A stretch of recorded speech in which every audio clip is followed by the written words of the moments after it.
सभी मित्रों को गुड मॉर्निंग। आशा है आप सब अच्छे होंगे, स्वस्थ होंगे।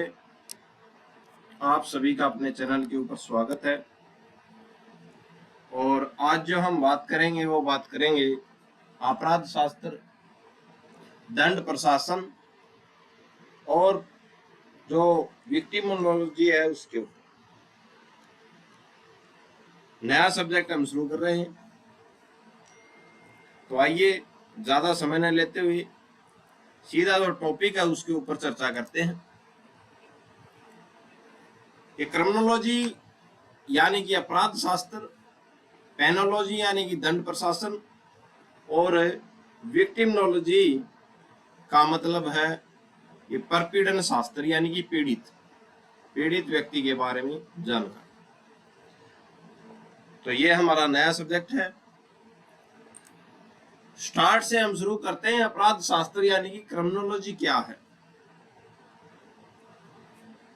तो यह अपराध, अपराधी और आपराधिक न्याय प्रणाली का एक वैज्ञानिक अध्ययन है। तो क्रिमिनोलॉजी यानी कि अपराध शास्त्र क्या है? अपराध का मतलब है अपराध, और अपराधी और आपराधिक न्याय प्रणाली की कैसे आपराधिक न्याय प्रणाली की जाती है। तो इसमें अपराध शास्त्र में एक तो अपराधी, एक अपराध क्या हुआ है, एक जो अपराधी जो किसने अपराध किया है, और अगर अपराध हुआ है तो आपराधिक न्याय प्रणाली का एक वैज्ञानिक अध्ययन ही क्या है? अपराध शास्त्र है, क्रिमिनोलॉजी।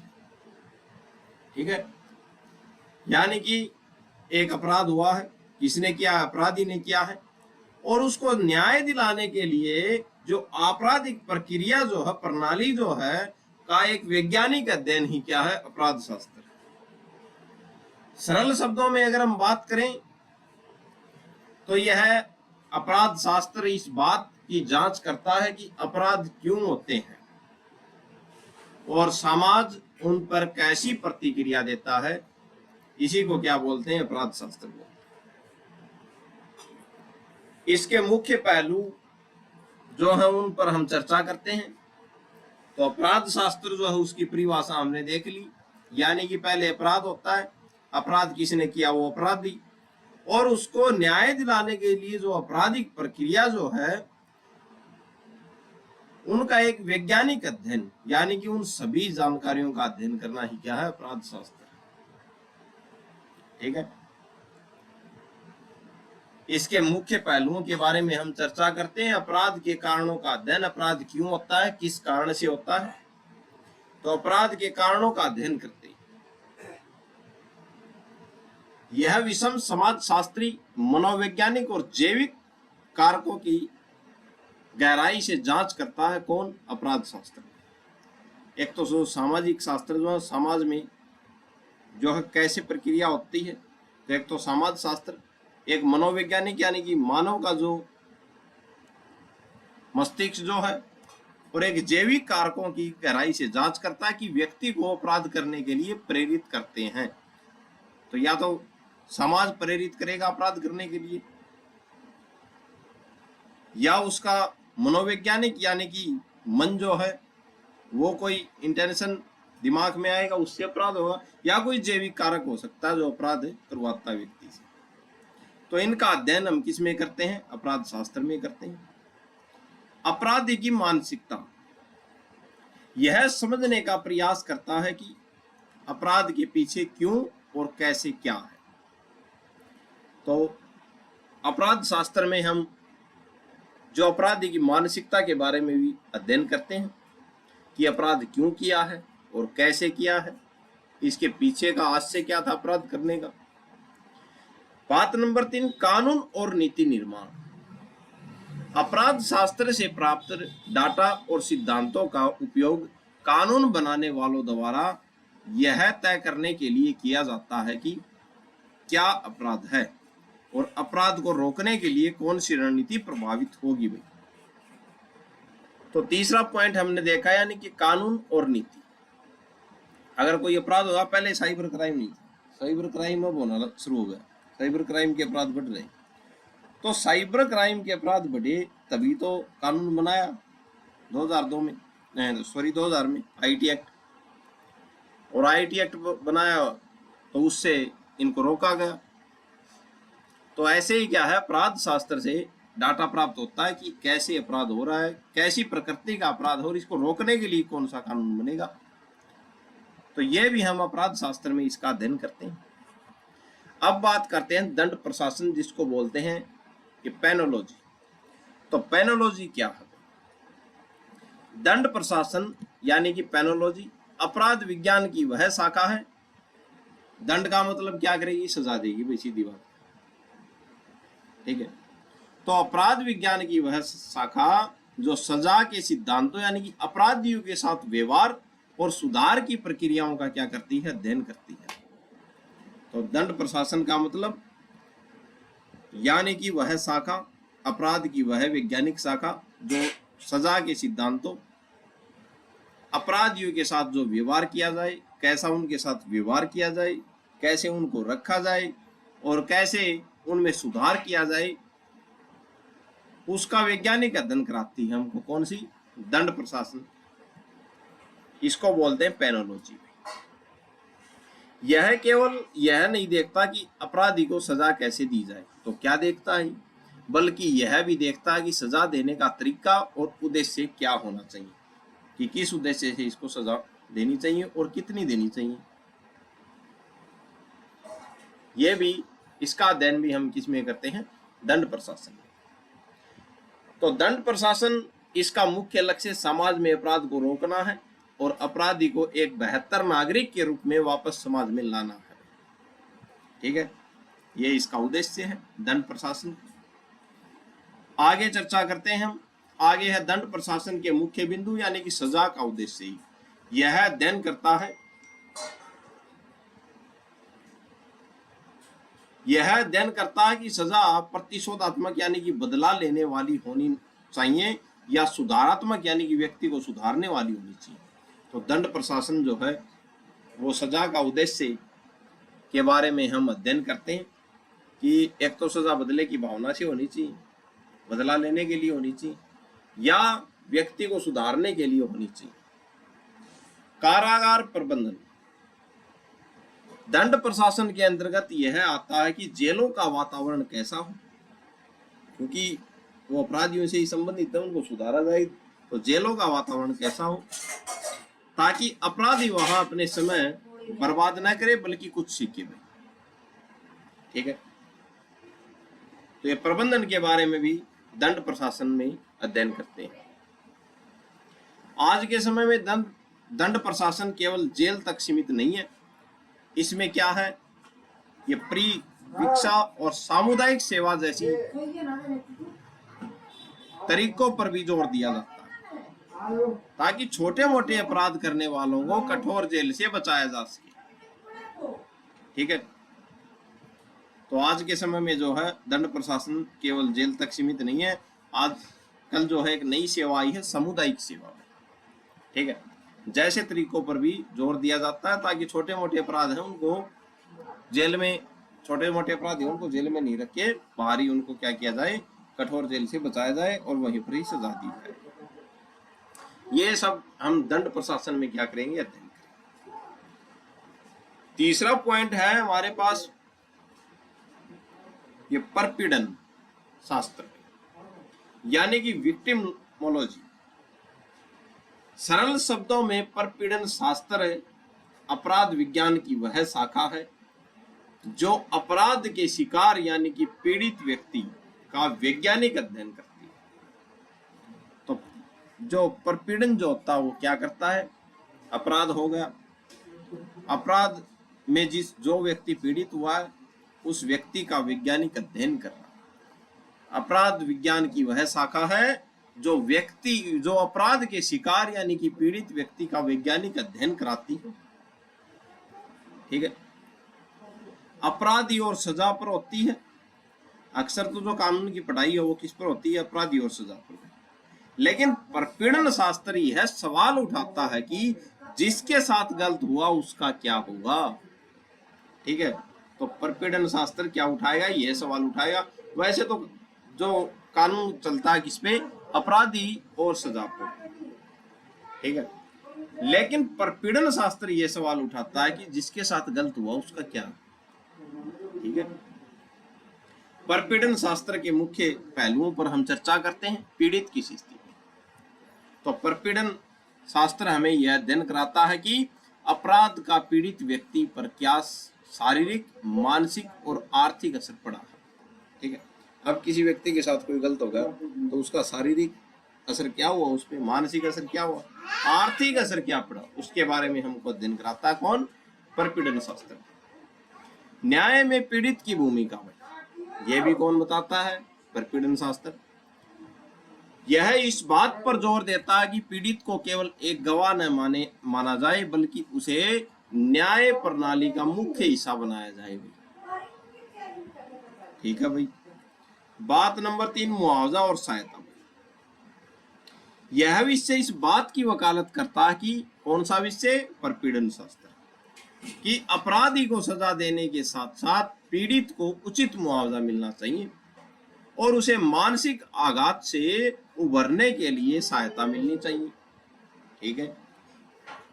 बात नंबर 4, पीड़ित और अपराधी का संबंध। यह समझाने की कोशिश करता है कि कौन, परपीड़न शास्त्र, कि क्या अपराधी और पीड़ित के बीच कोई पूर्व संबंध था और क्या पीड़ित की कोई अनजाने में की गई गलती या परिस्थिति ने अपराध को संभव बनाया। भाई इसे, ठीक है, तो ये भी देखा जाता है।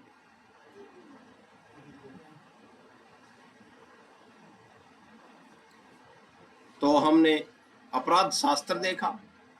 अपराध शास्त्र में हमने क्या बताया, अपराध शास्त्र में 3 चीजें देखी जाएंगी। अपराध, अपराधी और आपराधिक न्याय प्रणाली का एक वैज्ञानिक अध्ययन ही क्या है, अपराध शास्त्र। दंड प्रशासन, दंड प्रशासन में क्या है, सजा के सिद्धांत है, अपराधियों के साथ किया गया व्यवहार और सुधार की प्रक्रियाओं का वैज्ञानिक अध्ययन करती है। ठीक है। वही विक्टिमोलॉजी जो है, वो जो पीड़ित व्यक्ति जो है, अपराध के शिकार यानी कि पीड़ित व्यक्ति का क्या है, वैज्ञानिक अध्ययन करता है। ठीक है।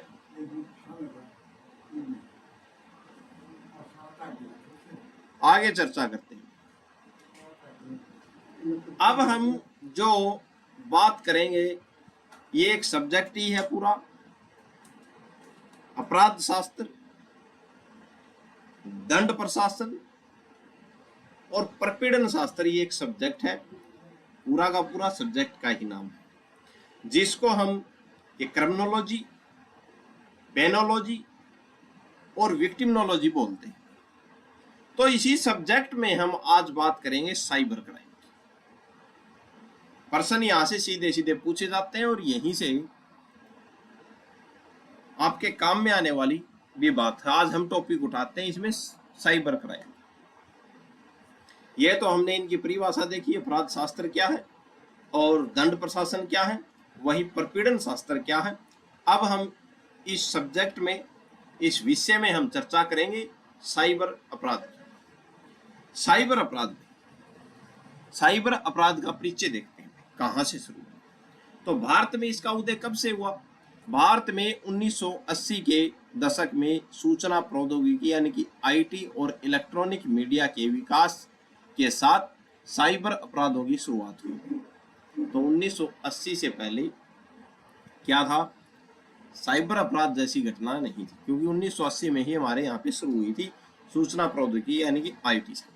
ठीक है भाई। तो जब आईटी सेक्टर शुरू होगा तो वहीं से ही क्या होगा, साइबर अपराध शुरू हो जाएगा। सबसे बड़ी विशेषता क्या है इसकी, उदय देख लिया, 1980 से भारत में इसकी शुरुआत हुई। सबसे बड़ी विशेषता क्या हुई साइबर अपराध की, तो साइबर अपराध की सबसे बड़ी विशेषता है इसमें अपराधी आपको घटनास्थल पर नहीं मिलेगा। इसमें अपराधी को घटनास्थल पर मौजूद रहने की जरूरत नहीं होती। साइबर अपराध करता तो कहीं से भी कर दे, कहीं पर भी बैठा है। अपराधी और पीड़ित एक दूसरे से पूरी तरह से अनजान हो सकते हैं। वही साइबर अपराध में आपने देखा होगा, बहुत से बैंक खाते खाली हो रहे हैं तो वो जानते थोड़ी है उनको सीधम सीधा, ठीक है। तो इसकी सबसे बड़ी विशेषता है, एक तो अपराधी जो है घटनास्थल पर मौजूद नहीं पाएगा, जरूरी नहीं है कि। बात नंबर 2, ये भी जरूरी नहीं है कि अपराधी और पीड़ित दोनों एक दूसरे को जानते हो। और अपराधी अक्सर अदृश्य रहकर कंप्यूटर के माध्यम से नुकसान पहुंचाता भी, किसमें, अपराध शास्त्र में भी, सॉरी साइबर अपराध में भी, ठीक है, जिससे उसके पकड़े जाने की संभावना बहुत कम होती है, ठीक है। तो साइबर अपराध में अपराधी घटनास्थल पर मौजूद मिलना जरूरी नहीं है, अपराधी और पीड़ित दोनों एक दूसरे को जानते हो यह भी जरूरी नहीं है, और अपराधी अक्सर अदृश्य रहता है क्योंकि कंप्यूटर के माध्यम से वो नुकसान पहुंचाता है, जिससे उसके पकड़े जाने की संभावना बहुत कम होती है भाई। और भारत में 1980 के दशक में आईटी सेक्टर शुरू हुआ, उसके बाद से क्या है, साइबर अपराध शुरू हो गया था। तो हमने इसका उदय देख लिया साइबर अपराध का, और सबसे बड़ी इसकी विशेषता देखी। बात नंबर 3, प्रमुख प्रकार क्या है।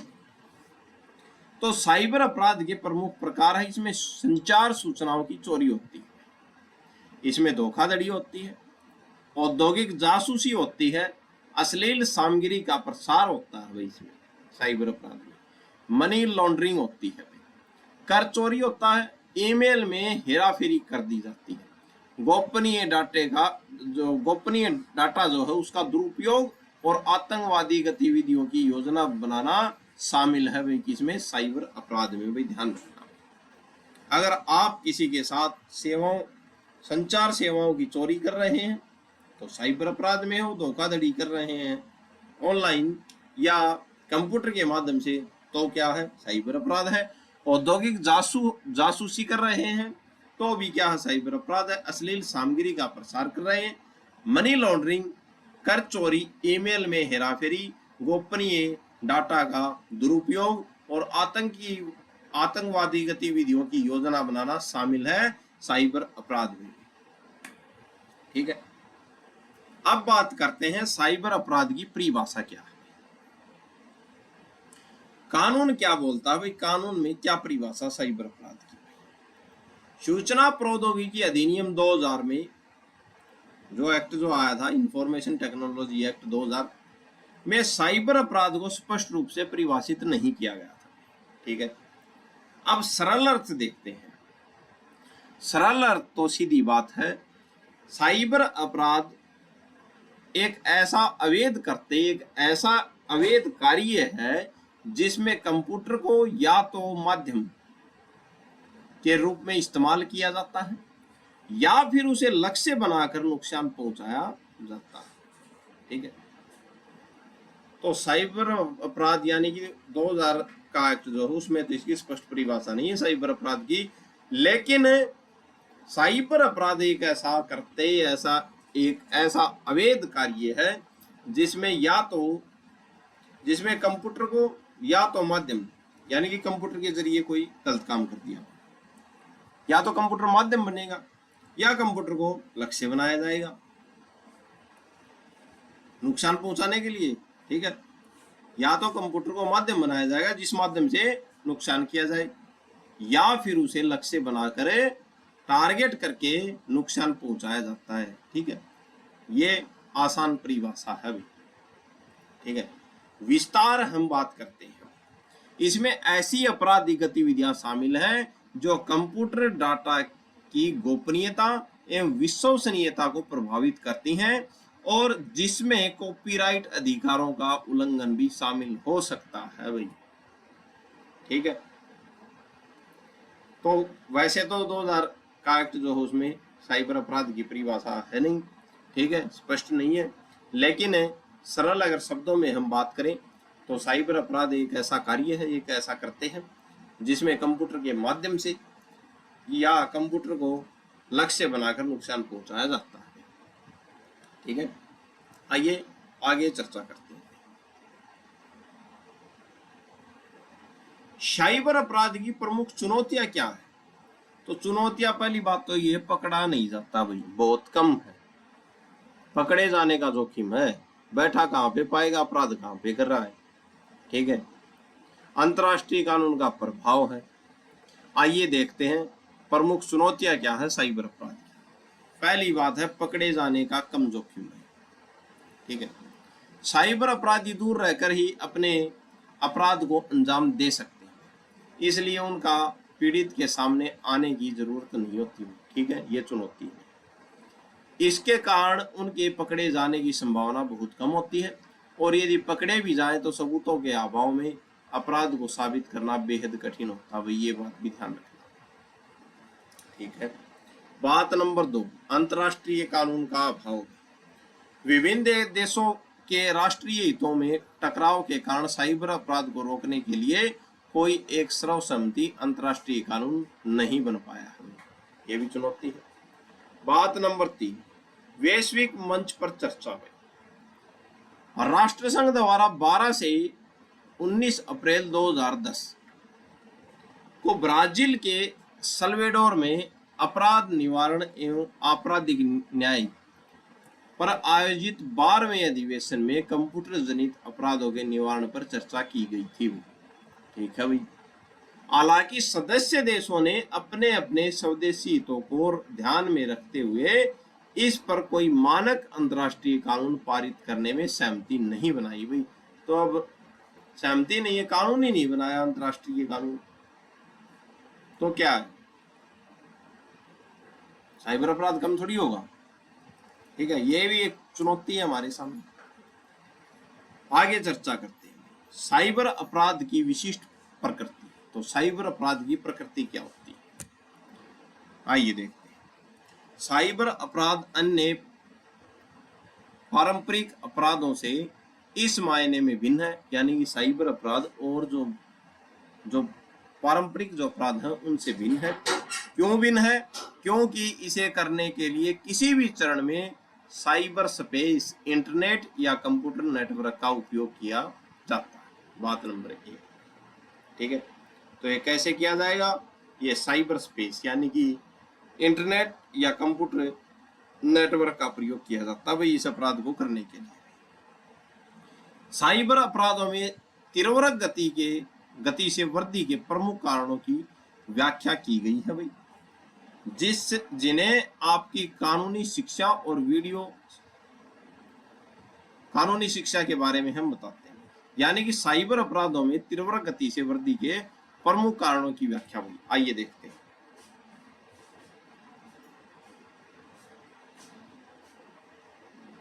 तो साइबर अपराधों में तीव्र गति से वृद्धि के प्रमुख कारणों की व्याख्या। बात नंबर 1, विशाल डेटा भंडारण। कंप्यूटर बहुत कम स्थानों में भारी मात्रा में डेटा को सुरक्षित रखने में सक्षम है, जिसे आवश्यकता अनुसार कभी भी उपयोग किया जा सकता है या सरलता से हटाया जा सकता है, डिलीट भी किया जा सकता है। ठीक है भाई, किया जा सकता है। अनधिकृत पहुंच मोई। ठीक है, अनधिकृत पहुंच। सुरक्षा उपायों की अनदेखी होने पर किसी कंप्यूटर सिस्टम में अनधिकृत रूप से प्रवेश करके व्यक्तिगत जानकारी प्राप्त करना अपेक्षाकृत आसान होता है। ठीक है, तो यानी कि कंप्यूटर जो है उसमें विशाल डाटा भंडार है। ठीक है, वो उसमें डाटा रखा भी जा सकता है बहुत मात्रा में और आसानी से डिलीट भी किया जाता है, लेकिन अनधिकृत पहुंच है। ठीक है, यानी कि कंप्यूटर जो है उसमें सुरक्षा उपायों की अनदेखी होने पर, अगर सुरक्षा उपायों की अनदेखी हो गई तो डाटा को आसानी से चुराया जा सकता है। ठीक है, व्यक्तिगत जानकारी प्राप्त की जा सकती है। मानवीय चूक का दुरुपयोग है। अगर मान लो मानवीय चूक हो गई, सुरक्षा कारणों से, नहीं कोई एंटीवायरस है, नहीं आप उसमें लॉक लगा रखा, नहीं और कुछ है, तो आपका डाटा चुराया जा सकता है। तो मानवीय चूक है, मानवीय चूक का दुरुपयोग। कंप्यूटर जटिल ऑपरेटिंग सिस्टम और कोड्स पर कार्य करते हैं। ठीक है, जहां साइबर अपराधी मानव मस्तिष्क को भूलने की प्रवृत्ति का लाभ उठाकर सिस्टम में अवैध प्रवेश करते हैं ताकि डेटा चुरा कर ब्लैकमेल किया जा सके। ठीक है, तो ये क्या है, साइबर अपराध में तीव्र गति से वृद्धि के प्रमुख कारणों की व्याख्या है भाई। पहला कारण क्या है, पहला तो यह है कि विशाल डाटा भंडार होता है कंप्यूटर में। विशाल डाटा भंडार होने के कारण क्या है, आवश्यकता अनुसार इसको उपयोग भी किया जा सकता है और इसे सरलता से हटाया भी जाता है। फिर क्या है, कई बार जो है मानव मस्तिष्क ऐसा है कि वो एक जैसे ही पासवर्ड लगा देते हैं सभी, और जो अपराधी जो है उनका फायदा उठाता है, ठीक है। और वो अनधिकृत जो पहुंच है कंप्यूटर सिस्टम में अनधिकृत रूप से प्रवेश करके व्यक्तिगत जानकारी प्राप्त कर लेते हैं, ठीक है। बात नंबर 3, मानवीय चूक का दुरुपयोग। अगर मानवीय चूक हो गई तो वो दुरुपयोग करेंगे, साइबर अपराध, साइबर जो अपराधी जो है, ठीक है। तो ये जो है तीव्र वृद्धि के प्रमुख कारण है, ठीक है, कि इस कारणों से वृद्धि हो रही है साइबर अपराध में भी। आइए आगे चर्चा करते हैं। सबूतों को नष्ट करना भी कंप्यूटर सिस्टम की यह प्रमुख विशेषता है कि इसमें सबूतों को आसानी से नष्ट किया जा सकता है, जिससे अपराधी जांच एजेंसियों से बच जाते हैं, ठीक है, क्योंकि उनके खिलाफ कोई साक्ष्य उपलब्ध ही नहीं होता, इसलिए वो बरी हो जाएंगे, अपने आप जाएंगे बच, ठीक है। उपयोगिता की सावधानी, इसलिए क्या है अपराध बढ़ रहे हैं। उपयोगकर्ता की असावधानी भी, जो उपयोग कर रहा है कंप्यूटर को वो असावधानी रखता है, इस कारण से उसमें क्या कर जाते हैं, प्रवेश कर जाते हैं कंप्यूटर में और उनका डाटा चुरा लेते हैं भाई। कंप्यूटर उपयोगकर्ता द्वारा अपनी जानकारी को सुरक्षित रखने में की गई थोड़ी सी भी असावधानी साइबर अपराधियों को अनधिकृत पहुंच का मौका दे देती है, जिससे वे डाटा का दुरुपयोग कर सकते हैं, ठीक है। तो जो उपयोग कर रहा है कंप्यूटर को, उसको अपने सभी जो है पासवर्ड गोपनीय रखने चाहिए, किसी को बताने नहीं चाहिए और इतने मजबूत लगाने चाहिए ताकि कोई तोड़ नहीं सके। और नहीं कोई अगर लिंक आ रहा है तो उस लिंक को भी आप क्लिक न करें, न खोल लें उसको, जब तक आपको उसकी पूरी नॉलेज नहीं है, ठीक है। अब बात करते हैं कंप्यूटर वायरस क्या है, ठीक है। जैसे इनका इंसान को सर्दी जुकाम या बुखार किसी कीटाणु की वजह से होता है, वैसे ही कंप्यूटर में वायरस का मतलब कोई कीटाणु नहीं होता, ठीक है। तो क्या है यह, क्या है, यह इंसानों द्वारा लिखा गया एक खराब प्रोग्राम या कोड होता है। वायरस जो है वो इंसानों द्वारा लिखा गया एक खराब प्रोग्राम या कोड होता है। यह क्या करता है वायरस, कंप्यूटर वायरस, यह एक बार आपके कंप्यूटर में घुस जाए तो खुद को बार बार कॉपी करने लगता है, ठीक है। जैसे वायरस कॉपी नहीं करने लगता, वैसे ही क्या है ये अपने आप को बार बार कॉपी करने लगता है। नुकसान क्या है इसका, यह आपके कंप्यूटर में मौजूद जरूरी फाइलों और प्रोग्रामों को खराब कर देता है या उन्हें पूरी तरह से डिलीट कर देता है, ठीक है भाई। तो वायरस क्या है, वायरस इंसानों द्वारा लिखा गया एक खराब प्रोग्राम या कोड है। यह क्या करता है, कंप्यूटर में घुस जाता है तो खुद को बार बार कॉपी करता है। ये नुकसान क्या है इसका, यह आपके कंप्यूटर में मौजूद जरूरी फाइलों और प्रोग्रामों को क्या कर देता है, खराब कर देता है। यह पूरी तरह से डिलीट कर देता है वही फाइलों को। महत्वपूर्ण बात, वायरस सिर्फ कंप्यूटर के सॉफ्टवेयर यानी कि डेटा को नुकसान पहुंचाता है, ठीक है। तो ये सॉफ्टवेयर डेटा को नुकसान पहुंचाएगा। यह कंप्यूटर की मशीन, उसके स्क्रीन या उसके किसी पार्ट को नहीं तोड़ता, वो ये ध्यान रखना, डेटा ऊपर अटैक करता है, ठीक है। उदाहरण देखते हैं। मई 2000 में लवबग नाम के एक वायरस ने पूरी दुनिया में बहुत सी इंटरनेट साइटों को भारी नुकसान पहुंचाया था। मई 2000 में आया था लवबग, ठीक है। इसने क्या किया था, ये वायरस इतना ताकतवर था कि दुनिया भर की इंटरनेट साइटों को भारी नुकसान पहुंचाया। हाल के दिनों में ऐसी भी मामले सामने आए, हाल के दिनों में ऐसे मामले सामने आए हैं जहां बाहरी देशों द्वारा बनाए गए वायरस ने भारतीय वेबसाइटों के डेटा को खराब करने की कोशिश की है, ठीक है। आइए आगे चर्चा। वायरस के काम करने के तरीके के आधार पर इन्हें मुख्य रूप से दो हिस्सों में बांटा गया। तो वायरस को दो हिस्सों में बांटा गया काम करने के आधार के। File infects,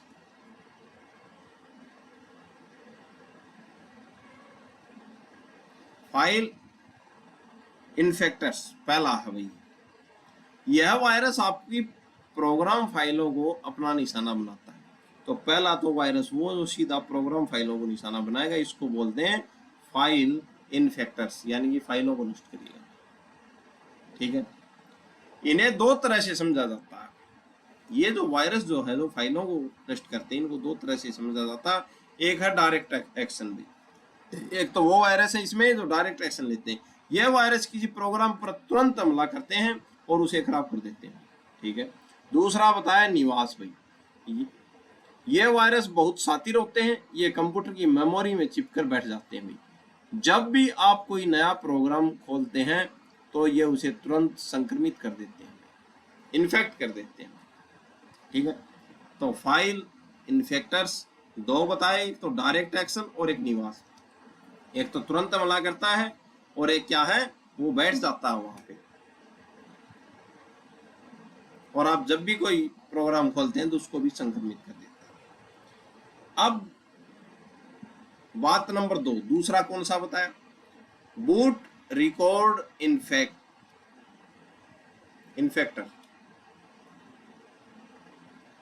boot record इन्फेक्टर।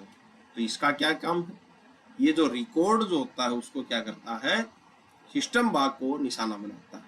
एक तो फाइलों को निशाना बनाता है और एक सिस्टम भाग को।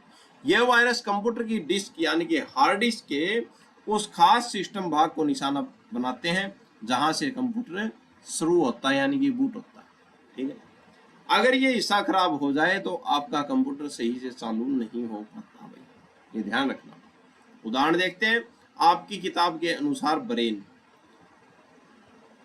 ठीक है, अजूसा, माइके लांगेव और सेंडो, इसी तरह के वायरसों के कुछ उदाहरण हैं। ठीक है, तो ये कुछ उदाहरण है, ब्रेन,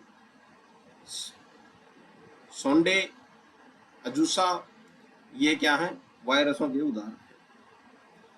तो दो वायरसों के प्रकार देखे हमने, एक तो फाइलों को नष्ट करते हैं और एक सीधा जहां से कंप्यूटर शुरू होता है वहां पे असर डालते हैं, हार्ड डिस्क पर असर डालते हैं। आइए आगे चर्चा करते हैं बूट एंड फाइल वायरस। कुछ ऐसे भी वायरस होते हैं जो एक साथ फाइल और बूट रिकॉर्ड दोनों को क्या कर देते हैं, भी खराब कर सकते हैं। इन्हीं की वजह से इन्हें बूट एंड फाइल वायरस कहा जाता है। फाइल वायरस आपकी रखी हुई फाइलों सॉफ्टवेयरों को खराब करते हैं, वहीं बूट रिकॉर्ड वायरस उस रास्ते को ही खराब कर देते हैं जिससे आपका कंप्यूटर चालू होता है। ठीक है, आगे चर्चा करते हैं। अब बात करते हैं ये प्रवंचना वायरस क्या है। प्रवंचना वायरस का मतलब है झूठा डर भाई, प्रवंचना फैला दी भाई किसी।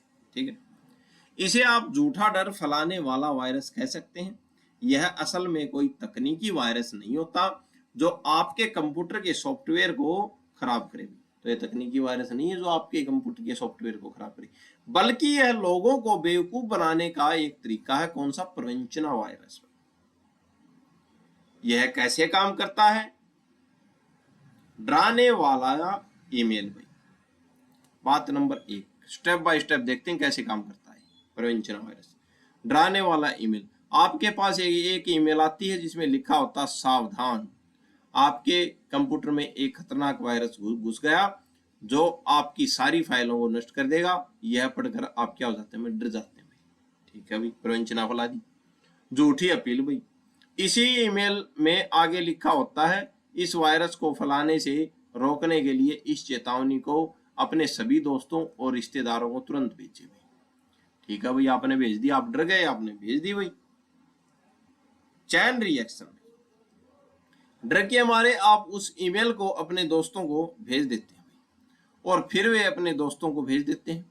इस तरह यह एक फर्जी खबर पूरी दुनिया में फैल जाती है भाई। इसको बोलते हैं प्रवंचना वायरस।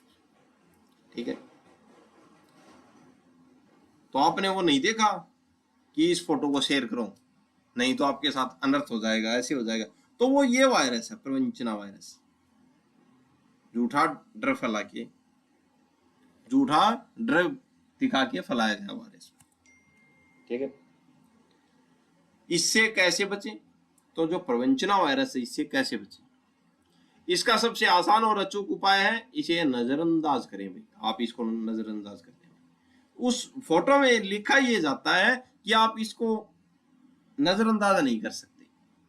ठीक है, तो वो शेयर मारते जाते हैं और वो फैलती जाती है। ठीक है, अगर आपको ऐसा कोई ईमेल मिले जिसमें किसी वायरस की चेतावनी हो और उसे आगे भेजने यानी कि फॉरवर्ड करने के लिए कहा जाए, तो समझ जाएं कि यह क्या है, धोखा है, प्रवंचना वायरस है। इसे आगे बिल्कुल न भेजें और तुरंत क्या करें, डिलीट कर दें। एक मशहूर उदाहरण देखते हैं। 1994 में गुड टाइम्स नाम का एक क्या था भाई, प्रवंचना वायरस यानी कि ईमेल फैला भाई। किस नाम का? गुड टाइम्स का फैल गया भाई ईमेल। उसने कोई तकनीकी नुकसान तो नहीं किया, तो उसने तकनीकी नुकसान नहीं किया, लेकिन लोगों को इतना डराया और भ्रमित किया कि दुनिया भर के कंप्यूटर यूजर परेशान हो गए। ठीक है, तो ये क्या है, ये वायरस, ये तकनीकी नुकसान नहीं किया इसने, लेकिन दुनिया भर के जो कंप्यूटर यूजर थे वो परेशान हो गए, इतना भ्रमित कर दिया इस वायरस ने। तो यह है प्रवंचना वायरस। आइए आगे चर्चा करते हैं। साइबर अपराधों को बहुत ही शानदार तरीके से दो हिस्सों में बांटा गया है। इसे हम एकदम आसान भाषा में समझते हैं। इसे आप एक चोरी के उदाहरण से समझते हैं। तो साइबर अपराधों को दो मुख्य भागों में बांटा गया है। कौन कौन से अपराध है? जब कंप्यूटर ही निशाना हो यानी कंप्यूटर ही टारगेट हो, पहला भाग। इसका मतलब है कि अपराधी का पूरा ध्यान आपके कंप्यूटर, लैपटॉप या आपके डेटा पर है। वह आपके घर यानी कि कंप्यूटर में घुसकर ही नुकसान कर रहा है। उदाहरण देखते हैं। किसी के कंप्यूटर की फाइलें चुराना, किसी के सिस्टम को खराब कर देना, या किसी की वेबसाइट को हैक करके उसका डाटा उड़ा देना। ठीक है, तो ये क्या है, आपके कंप्यूटर को निशाना बनाया जा रहा है। यहां कंप्यूटर ही मुख्य क्या है, विक्टिम है। कंप्यूटर ही मुख्य क्या है, पीड़ित है। अपराधी सीधे आपके सिस्टम को चोट पहुंचा रहा है। ठीक है, बात नंबर 2, जब कंप्यूटर सिर्फ एक साधन हो।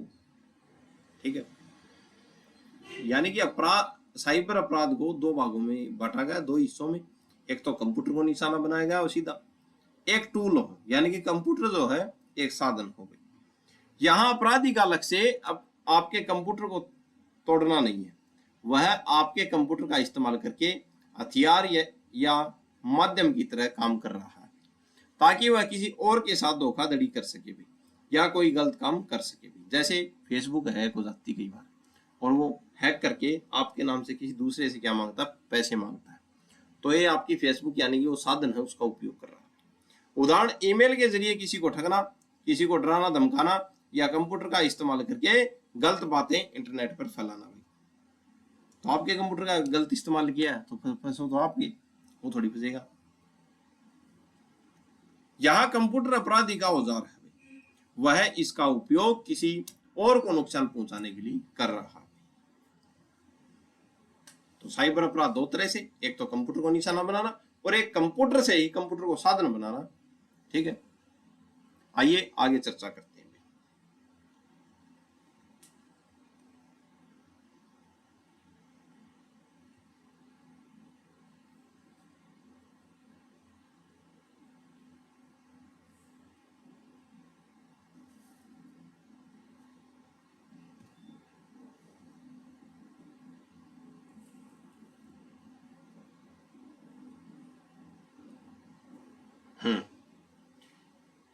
यह उन अपराधों की लिस्ट है जहां अपराधी का पूरा ध्यान आपके कंप्यूटर पर होता है इसे एकदम आसान भाषा में देखते हैं।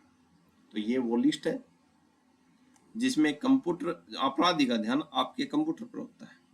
कंप्यूटर सिस्टम या नेटवर्क का विध्वंस, जैसे किसी दफ्तर या बैंक के पूरे कंप्यूटर सिस्टम को जानबूझकर क्रैश कर देना ताकि काम रुक जाए। तो कंप्यूटर या नेटवर्क का क्या कर दिया भाई, रुकाव कर दिया। ऑपरेटिंग सिस्टम और प्रोग्रामों का विध्वंस, ठीक है। तो अपराधी का पूरा ध्यान किसके ऊपर है, आपके कंप्यूटर पर होता है इसमें, ठीक है। तो क्या करेगा वो, एक तो जो कंप्यूटर सिस्टम या नेटवर्क है उसको क्या कर देगा, नष्ट कर देगा। जैसे किसी दफ्तर या बैंक के पूरे कंप्यूटर सिस्टम को जानबूझकर क्रैश कर देना भाई ताकि काम रुक जाए भाई, तो अपराध कर दिया है। कंप्यूटर पे ध्यान था, कंप्यूटर ही किया है नष्ट। ऑपरेटिंग सिस्टम और प्रोग्राम क्या कर दिए इन्हें, नष्ट कर दिए। तो जो कंप्यूटर का दिमाग ऑपरेटिंग सिस्टम या जरूरी सॉफ्टवेयर ही उड़ा दिए तो काम क्या हो जाएगा, रुक जाएगा, काम चलेगा ही नहीं। डेटा या सूचनाओं की चोरी, आपके कंप्यूटर में सेव फाइलों, फोटो या डॉक्यूमेंट्सों को चुपके से कॉपी कर लेना। बात नंबर 3, बौद्धिक संपदा। बौद्धिक संपदा की चोरी, आपने खुद कोई सॉफ्टवेयर, ऐप या कोड बनाया है जो उसे चुराकर खुद का बता देना भाई, ठीक है। बात नंबर 5, मार्केट की जानकारी चुराना, किसी कंपनी के व्यापारिक सीक्रेट या अगले महीने हम क्या नया प्रोडक्ट लाएंगे इसकी जानकारी चुरा लेना, यह भी क्या है, अपराध है। और यह भी क्या है, कंप्यूटर को निशाना बनाया गया है। ब्लैकमेल, ब्लैकमेल करना, यह सबसे खतरनाक है। आपके कंप्यूटर में घुसकर आपकी प्राइवेट बातें, बैंकों की जानकारी या मेडिकल रिपोर्ट चुरा लेना और फिर आपको धमकी देना कि पैसे दो वरना सबको बता दूंगा, ठीक है। तो यह भी क्या है, अपराध है, कंप्यूटर के साथ किया गया अपराध है। साइबर अपराधों की दूसरी श्रेणी, साधन के रूप में। अब कंप्यूटर को कैसे यूज करेगा, अब तो ये सीधा कंप्यूटर के ऊपर क्या कर रहा था, अटैक कर रहा था, निशाना बना रहा, टारगेट कर रखा था कंप्यूटर को, और कंप्यूटर को टारगेट कर रहा था, तो ये अपराध बताए।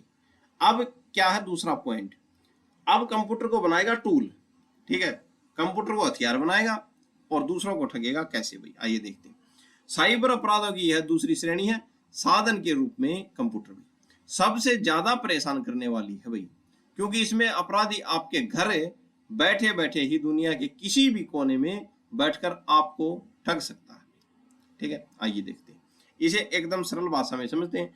जब कंप्यूटर एक हथियार या औजार हो गई, यहां अपराधी का मकसद आपके कंप्यूटर को तोड़ना नहीं है, बल्कि वह आपके कंप्यूटर या इंटरनेट का उपयोग एक माध्यम की तरह करता है ताकि वह किसी दूसरे व्यक्ति या संस्था को लूट सके या धोखा दे सके, ठीक है भाई।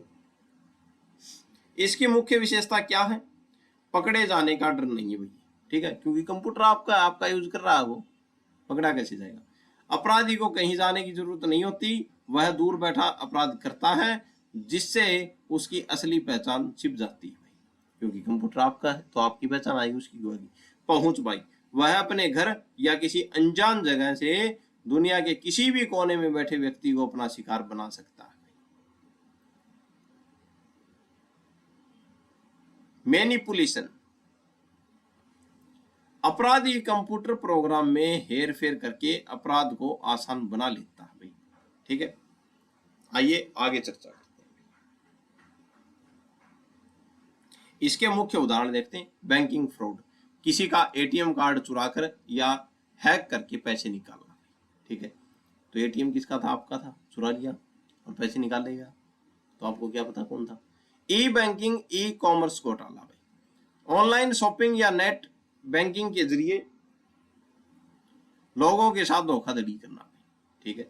साइबर अश्लीलता, इंटरनेट का इस्तेमाल करके अश्लील सामग्री फैलाना या उसका दुरुपयोग करना। सॉफ्टवेयर पायरेसी, असली सॉफ्टवेयर को कॉपी करके उसे अवैध तरीके से बेचना या इस्तेमाल करना। ऑनलाइन जुआ भी, इंटरनेट के माध्यम से अवैध तरीके से जुआ खेलना।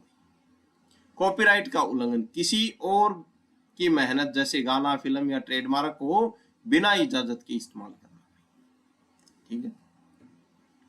तो ये क्या है, ये अपराध कैसे किए हैं, ये सभी अपराध कंप्यूटर को हथियार बना के किए हैं।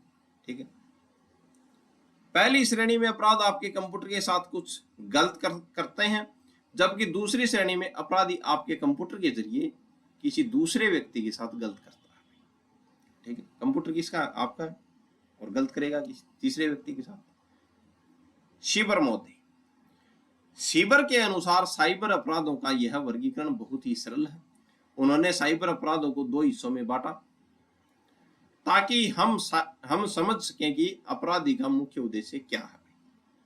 ठीक है, तो साइबर साहब ने साइबर अपराधों को दो वर्गीकरण में बांटा, दो हिस्सों में बांटा, ताकि हम जो है समझ सकें कि अपराधी का मुख्य उद्देश्य क्या है। आर्थिक स्वरूप के साइबर अपराध भाई, तो पहला बांटा साइबर साहब ने आर्थिक रूप के सर्विस, जिसमें क्या है, पैसे और संसाधनों का नुकसान होता है, यानी कि आर्थिक जो होता है अपराधी का। इसका मतलब है पैसा या संसाधनों का नुकसान पहुंचाना भी। उद्देश्य इसमें अपराधी का सीधा मकसद आपकी संपत्ति या संसाधनों को नुकसान पहुंचाना या उन्हें अपने फायदे के लिए इस्तेमाल करना होता है।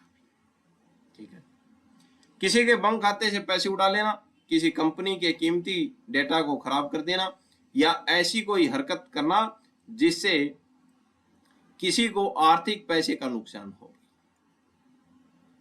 ठीक है, तो पहला साइबर साहब ने बताया आर्थिक स्वरूप के साइबर अपराध। यहां अपराधी सीधे आपकी जेब पैसे परवार करता है। दूसरा क्या बताया साइबर साहब ने? दूसरा बताया निजता के विरुद्ध साइबर अपराध। इसमें आपके पर्सनल लाइफ में ताकझाक करता है। इसका मतलब आपकी पर्सनल लाइफ में ताकझाक करना भी। उद्देश्य इसमें अपराधी का मकसद पैसे लूटना नहीं है, बल्कि अपनी निजी जानकारी या सीक्रेट तक अवैध तरीके से पहुंचना होता है। उदाहरण, किसी ने ईमेल को बिना इजाजत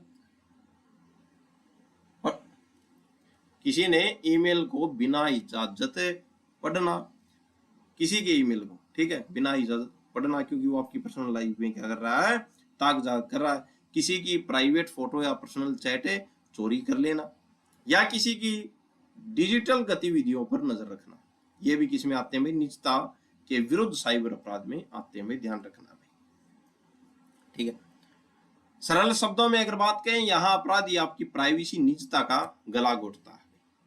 ठीक है, तो एक तो दो मकसद होते हैं अपराधी के, साइबर अपराधी के। एक तो आपकी निजता के विरुद्ध अपराध करना, या तो वह निजी जानकारी लेगा आपकी, दूसरा वो आपके पैसों पर है, उसको पैसे चाहिए तो आर्थिक नुकसान पहुंचाएगा। अगर कोई आपकी तिजोरी तोड़कर पैसे ले जाए तो वह आर्थिक अपराध है।